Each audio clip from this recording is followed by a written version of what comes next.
La Cour.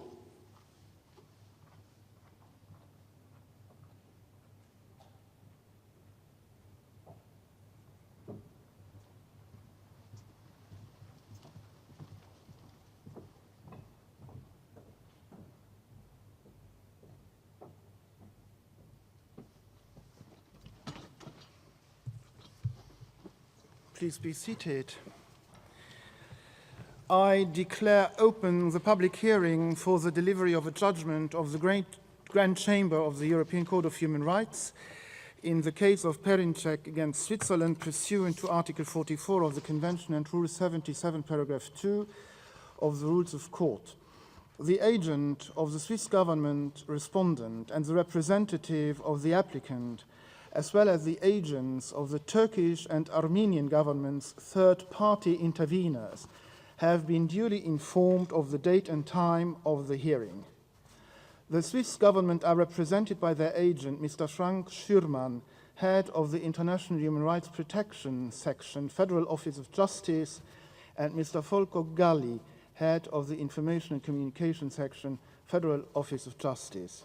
The applicant, Mr. Dogo Perinçek, and his representatives, Mr. Mehmet Cencic, Mr. Ismail Yunus, Sona Council, are also present. The Turkish government are represented by their agent, Mr. Erdogan İşcan, ambassador, permanent representative of Turkey to the Council of Europe, as well as Ms. Melike Ilmaz Özkiper and Ms. Bilur Bilen Soydan, deputy permanent representatives, and Ms. Ayşen Emila, legal expert.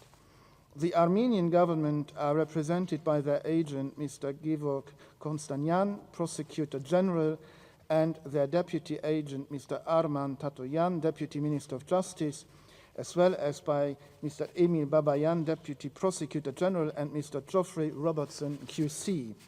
I welcome the representatives of the parties and the third parties in the name of the court. The application was lodged with the court on the 10th of June 2008 under Article 34 of the Convention. It was assigned to the second section of the court. A chamber of 7 judges was constituted within that section.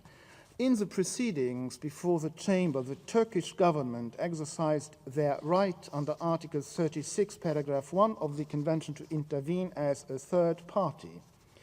On the 12th of November 2013, the Chamber declared the application partly admissible and partly inadmissible, found that there had been a violation of Article 10 of the Convention, and held that it was not necessary to examine separately the admissibility or merits of the applicant's complaint under Article 7 of the Convention.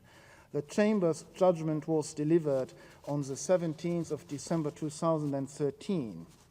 The Swiss government then requested under Article 43, paragraph 1 of the Convention that the case be referred to the Grand Chamber. On the 2nd of June 2014, the panel of the Grand Chamber accepted this request. In the proceedings before the Grand Chamber, the Turkish government again exercised their right under Article 36, paragraph 1 of the Convention to intervene as a third party. In addition, the Armenian and French governments, as well as a number of non-governmental organizations and other persons, applied for and were granted leave under Article 36, paragraph 2 of the Convention and Rule 44, paragraph 3a of the Rules of Court to intervene as third parties. The Grand Chamber held a public hearing on the 28th of January 2015 and adopted its judgment on the 9th of July 2015.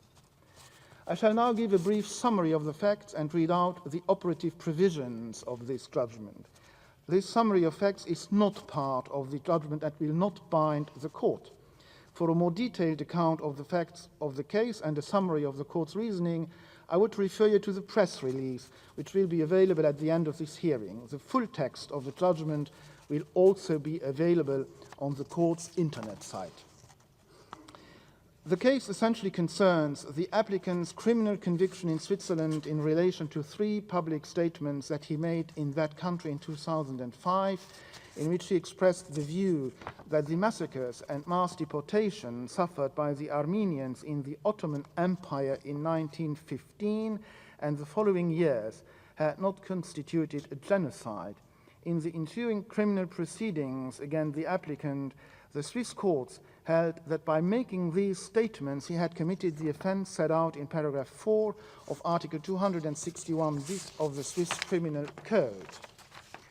I shall now read the operative provisions of the judgment. The court, first, joins by 14 votes to 3 the question whether Article 17 of the Convention is to be applied to the merits of the complaint under Article 10 of the Convention. Second, holds by 10 votes to 7 that there has been a violation of Article 10 of the Convention. 3, holds by 13 votes to 4 that there are no grounds to apply Article 17 of the Convention. 4, holds by 16 votes to 1 that there is no need to examine separately the admissibility or merits of the complaint under Article 7 of the Convention. 5, holds by 12 votes to 5 that the finding of a violation of Article 10 of the Convention constitutes in itself sufficient just satisfaction for any non-pecuniary damage suffered by the applicant. 6, dismisses unanimously the remainder of the applicant's claim for just satisfaction. This concludes the hearing, and I accordingly declare it closed. May I,